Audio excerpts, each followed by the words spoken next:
민주당이 이재명의 민주당이 돼버렸다라는 것을 보여주는 조사고요. 민주당에 조금 애정을 갖고 있는 사람들은 이재명의 민주당이 좀 극복됐으면 좋겠다라는 마음이 포함되어 있는 것 같습니다. 물론 이제 저기에는 이제 그 우리 당 지지자들도 포함되어 있기 때문에 우리 당 지지자들 보기에 가장 비호감도가 높은 후보가 이재명 후보다라는 거를 보여주는 거고. 있는 내용이지만. 그렇지만 이제 예. 중도층이 또 들어가 있잖아요. 네, 근데 이제 중도층에서 이 김두관 후보가 이렇게 확 올라가는 모습을 보면은 예. 그래도 중도층은 민주당에 대해서도 우리 당에 대해서도 조금씩은 애정을 갖고 있다고 저는 생각을 하거든요. 중도층 같은 경우는 보니까는 일정하게 좀 연인론에 좀 부정적인 측면들은 있는 것 같아요. 그래서 누구를 지지하지 않는 빠져있는 상황들이 많이 있어서 적어도 연인론이라고 하는 거 관련해서 전체적인 국민들이 이걸 약간은 좀 좋게는 아직 안 보는 느낌이 분명히 있기 때문에 대신 이제 이재명 전 당대표 같은 경우는 정책 결단을 한 거죠. 좀 그렇다면 거기에 따르는 능력을 보여주고 최근 이제 중도화 전략들을 쓰고 있는 측면들이 분명히 예. 있기 때문에 본인의 그런 어떤 용단과 어떤 능력들이 국민에게 어떻게 보여줄 것인가, 특히 중도층에 어떻게 보여줄 것인가가 이게 무슨 말일까요? 45도 나오고 80도 나왔다는데 이게 무슨 의미가 있을 것 같다는 건데 일단 내용 좀 보겠습니다. 화면으로. 지금 민주당도 새 당대표를 뽑아야 되는데요. 뭐 8월 중순에 잡혀 있죠. 전당대회가. 근데 지금 민주당 차기 당대표 적합도 조사를 했는데요. 지금 우선 보시면 파란색으로 된 거하고 회색으로 된 그래프가 있어요. 파란색은요. 민주당 지지층만 따로 뽑은 거고 회색은 전체를 그냥 본 거거든요. 전체 여론조사. 근데 민주당 지지층만 따로 봤을 때는 이재명 후보가 단연 앞섭니다. 85.6. 김두관 후보가 2등이지만 8%거든요. 근데 여론조사 전체를 보면요. 이게 많이 달라져요. 이재명 후보가 45.5고요. 김두관 후보가 무려 30.8까지 올라갑니다. 차이가 많이 나는 거예요, 지금요. 이런 모습이 보였어요. 자, 그럼 다음은 민주당 전당대 룰이 있는데 이런 룰을 갖고 있습니다. 다음 화면입니다. 그러니까 대의원, 권리당원 합하면 이제 전체 당원이라고 하겠습니다. 당원이 70%고요. 일반 국민 여론조사. 물론 여기에는 민주당 지지하거나 무당층만 포함되는 거예요. 30%거든요. 그럼 아까 그거 약간 연결을 할 수도 있는데 이렇게 되는데 박상수 위원장 이게 민주당 지지층만 보면 압도적이에요. 80%가 넘으니까 이재명 대표. 근데 일반 전체 여론조사 보면은 김두관 후보의 약진이라고 할까 30% 넘어가요.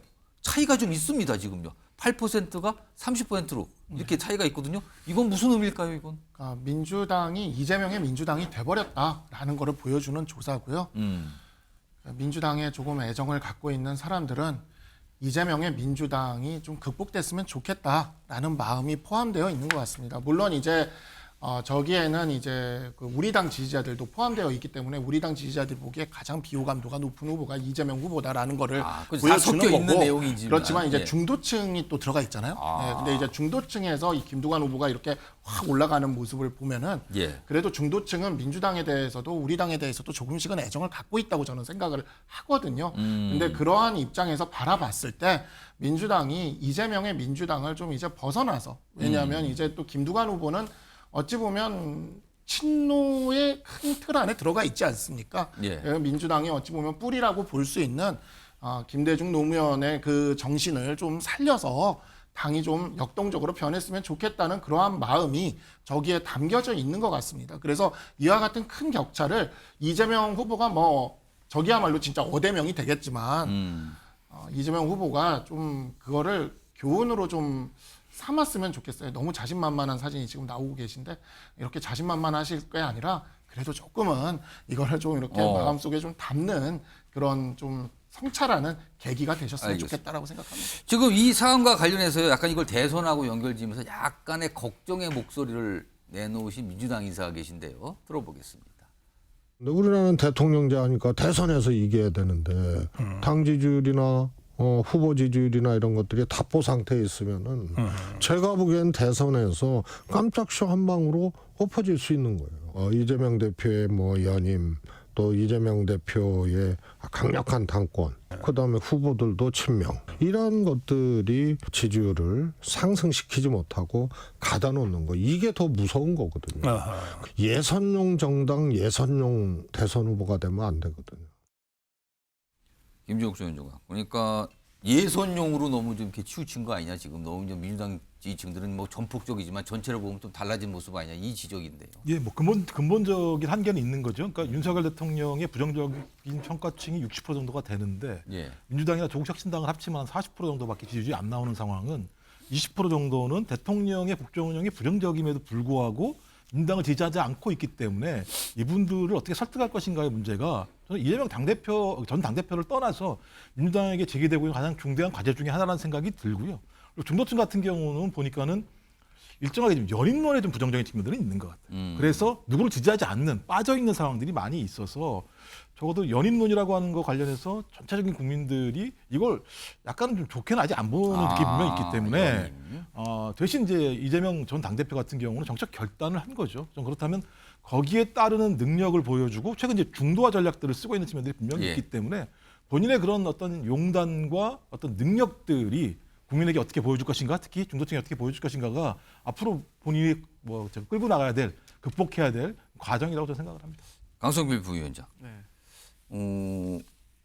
김두관 후보 득표율 얼마나 나올 걸로 좀 보십니까? 저는 자주 말씀드리는데요. 최소 30% 나올 것 같은데. 최소 30이요? 네, 최소 30%예요. 그러니까 그러면 이재명 후보가 지난번 당선될 때만큼 득표를 못 거둔다는 소리인데요. 맞습니다. 예. 그러니까 앞서 지금 우리 여론 지표에서도 나오고 있잖아요. 어쨌든 반복되고 어떤 중도층에 있던 어떤 반감 이런 것이 있기 때문에 사실 과거처럼 77% 정도의 득표를 하기는 저는 어렵다고 보고요.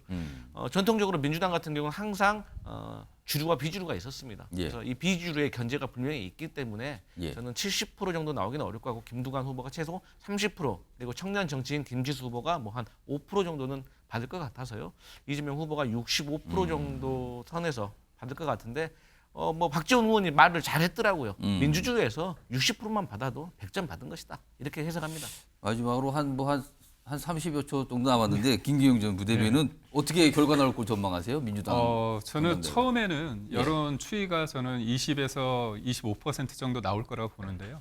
이거를 사실 어떤 여유를 보이면서 이재명 전 대표가 이 사법 리스크를 돌파하기는 쉽지 않을 거라고 봅니다. 결국은 본인의 일극 체제를 완성하기 위해서 총선 과정도 빈틈이 없어야 되기 때문에 예. 저는 소위 말하는 최고위원회 등장하시는 후보분들이 김두관 후보를 굉장히 조직적으로 공격할 거라고 보고요. 저는 그런 과정 속에서 저는 15% 정도로 낮아질 것 같습니다. 알겠습니다. 30 훌쩍 넘는다. 그 정도가 못 가고 한 15%. 이거 보면 압니다. 나중에 결과가 8월 중순이면 나옵니다.